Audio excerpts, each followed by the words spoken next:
ସବୁଠୁ ଭଲ ଲାଗିଲା ଯେ ରେବତୀଟା ହଉଛି ଆମର ଓଡ଼ିଆ ସାହିତ୍ୟର ଗୋଟେ କାଳଜୟୀ ଗପ।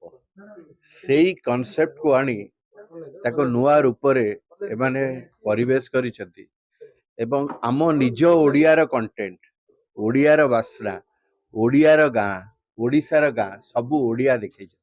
ମ୍ୟୁଜିକ୍ ତ ବହୁତ ଭଲ ହେଇଛି, ସିନେମା ବହୁତ ଭଲ, ସ୍କ୍ରିନ୍ ପ୍ଲେ, ଡାଇଲଗ, ଏଡିଟିଂ କୌଣସି ଜାଗାରେ କିଛି ବାଛିବାର ନାହିଁ ଏବଂ ଆକ୍ଟିଂ ବି ବହୁତ ଭଲ ହେଇଛି।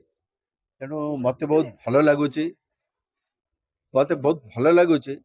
ଏବଂ ସବୁଠୁ ଭଲ ଲାଗୁଛି ଏବେ ଓଡ଼ିଶାରେ ଓଡ଼ିଆ ସିନେମାର କଣ୍ଟେଣ୍ଟ ଏତେ ଭଲ ଆସୁଛି ଏବଂ ଆମେ ଓଡ଼ିଶାରେ ଏମିତି ଓଡ଼ିଆ ସିନେମା ଆସୁ, ଆମେ ଓଡ଼ିଆ ମାନେ ଆସି ଏମିତି ଓଡ଼ିଆ ସିନେମାକୁ ଦେଖୁ।